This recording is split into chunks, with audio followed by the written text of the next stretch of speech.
Lord, let the words of my mouth and meditation of all our hearts be acceptable to you, O Lord, our rock and our Redeemer. Amen. You are the man. You are the man. This is the thing that stands out to me most when I read this. All I can think about is my own times of calling somebody out on their sin, of knowing something about somebody, of knowing of a scandal and getting all the rich, juicy details, holding on to it, let it sitting in my heart, and then finally calling them out. It feels so good. I see some smiles. This is what we're used to. We like this. We have TV shows about this. There's even a TV show called Scandal. We love this. We eat it up. It feels great. To harbor that anger inside and finally get revenge. That anger feels so good. There's one theologian who says, of the 7 deadly sins, anger is possibly the most fun. To lick your wounds, to smack your lips over grievances long past, to roll your tongue, the prospect of bitter confrontation still to come, to savor the last toothsome morsel, both the pain you are given and the pain you are giving back. In many ways, it's a feast fit for a king. The chief drawback is that what you're wolfing down is yourself. The skeleton of the feast is you.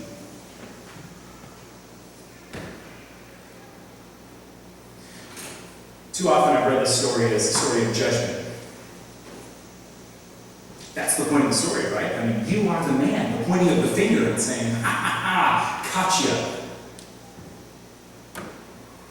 I don't see it anymore. The judgment leads to what? Judgment by itself leads to nothing.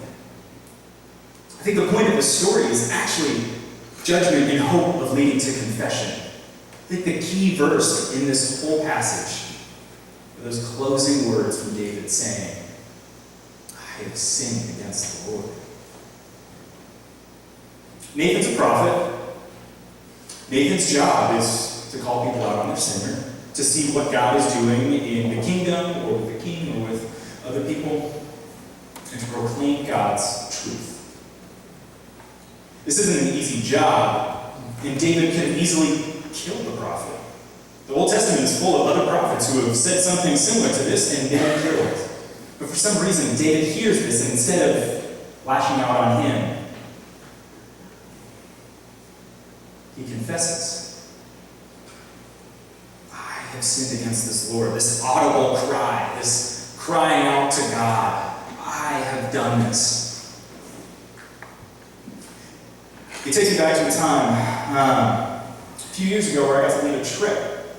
Mission trip with some college students to Rwanda. Now, if you don't know Rwanda, it's a small little country in Africa. And 21 years ago, there was a genocide that happened in Rwanda. Some of you may know this, some of you may not. Just some key details to help us understand what happened. There were two groups of people. There were the Hutus and the Tutsis. The Hutus took up about 85% of the population. The Tutsis took up about 15%. And the Hutus felt that they were being mistreated by the Tutsis, and so they had a plan to exterminate them. That was the word they used. Over the airwaves, they would call the Tutsis cockroaches and say, we need to exterminate these cockroaches. And so, on this fateful day, the president's plane was shot down, and after the president's plane was shot down, for 100 days, there was this massacre of Tutsis. As I said, 100 days, and this is in Rwanda, it's a small country, it's roughly the size of Maryland. 1 million people were killed. And that's the low ball estimate. It was neighbor against neighbor, friend against friend, family member against family member. And when I was there, we stayed with a host family, and I was talking to the host mom. Her name is Caritas. Caritas has a son who's now he's 21. When I met him, he was 18. And Caritas is a Tutsi. So when this happened, her husband's a Hutu, and so her husband was trying to get her out, trying to get her past guards and past these checkpoints that were being set up. He sent Caritas and the son to Sheep with a friend of his, and they made it through almost all the checkpoints. There's just this one last one, this one fateful one. To get there, the guards ask for papers. As you can guess, they pull Caritas out with the baby. They ask for a bribe. They pull out all the money that they have. The guards say that's not enough, and this goes back and forth, back and forth. And finally, Caritas and Sheep and their friend are able to get through.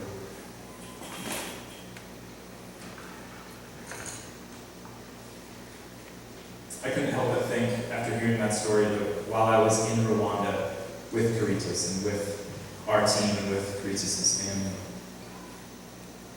that we saw that man. We passed him by. The town was pretty small, and we went to the market often with Caritas. She would stop and talk to people, regularly be driving 30 miles an hour, slam on the brakes, and stop and say hi to someone.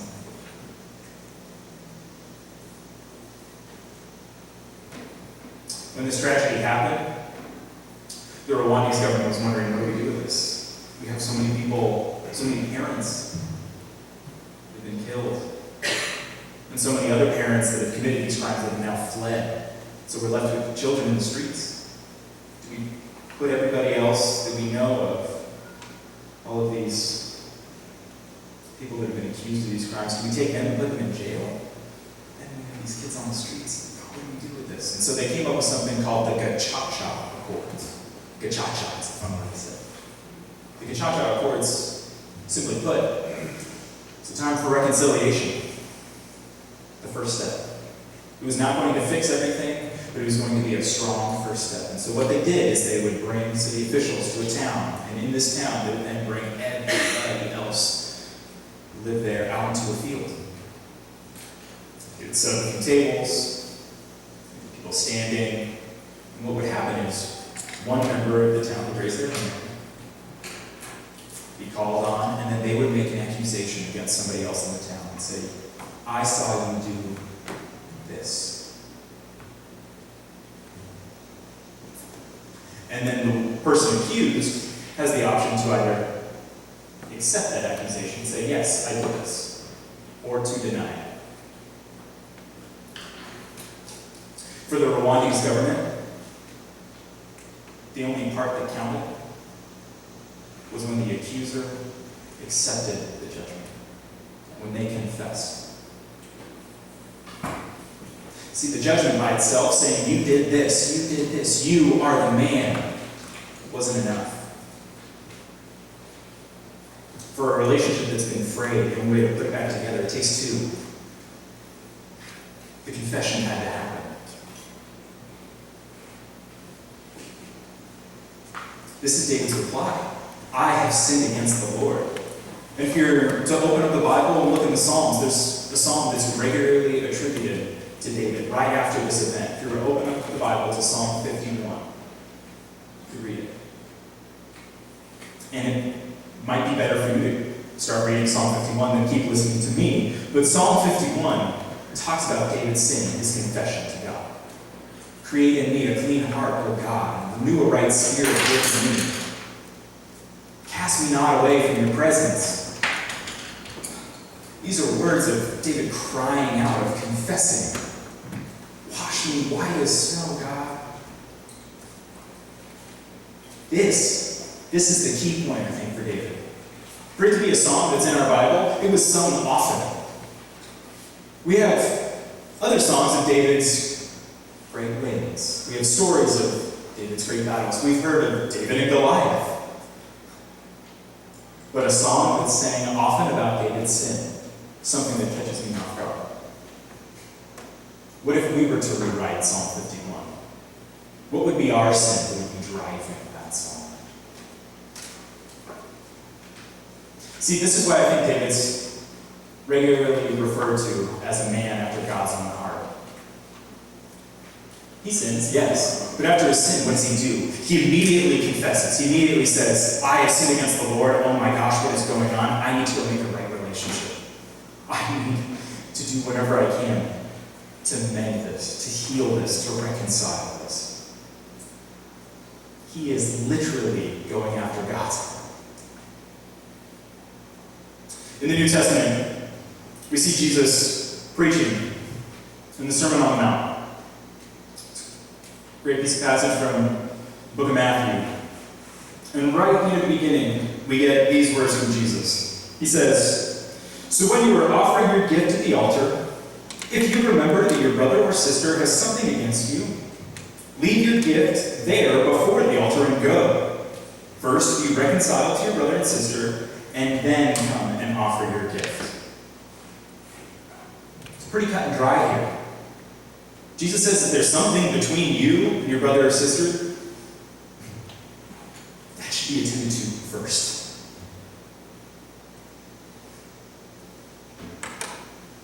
As I think about these passages, and I think about reconciliation and what happened with the Cha-Cha Accords, and I think about anger that I can hold on to, and how I can feast on my own self by holding on to that anger. I wonder about us here this morning. I wonder what it means for us to confess. David's confession wasn't something that was easy. It wasn't something that was beautiful, had a lot of money poured into it, and so it looked good. It's a nice picture that we could hold up and say, see, it's right there. It was hard, it was difficult.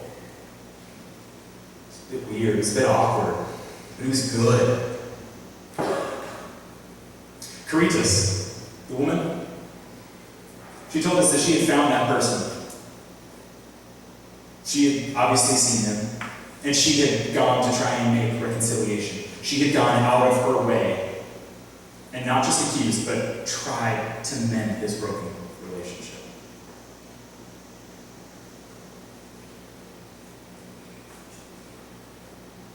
What is it that's standing between you and God? What's standing between you and yourself? What's standing between you and maybe another member of this congregation? Or somebody outside of this church? Do you want rest for your soul? Do you want peace? We can have peace. We can have reconciliation. The God that we serve is a good God that cares about the judgment only to get to confession, only get to reconciliation. That is why we are here. This is the God that we serve. This is the good news. Is that if we confess, our God is just. Our God is faithful. Our God will cleanse us from all unrighteousness. So what I want to do right now is I actually want to invite us into a time of confession. Charles is going to play a bit of music. We're going to have about 3 or 4 minutes. The altar is going to be open. Maybe this time of confession will mean reading over the confession that's found in our bulletins. Maybe this confession time will mean looking to a family member, a spouse, a child, and asking for forgiveness. Maybe it will mean looking to another member in this congregation and physically getting up and sitting next to them. Maybe it will mean coming up to the altar. Maybe it will mean sitting at your seat, praying to God silently. It might even mean pulling out your phone and texting somebody that doesn't attend this congregation and trying to set up a time to meet with them this week.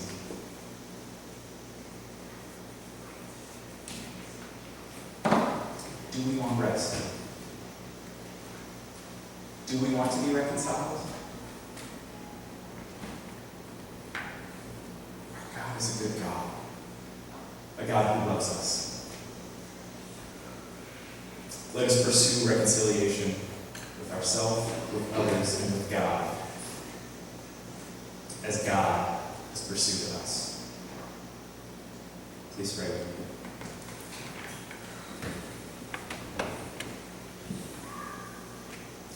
God, too often I play the part of Nathan in the worst sense.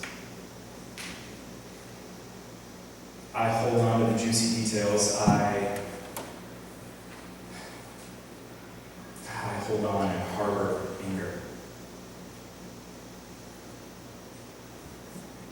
God, I pray that this morning I may be able to release that.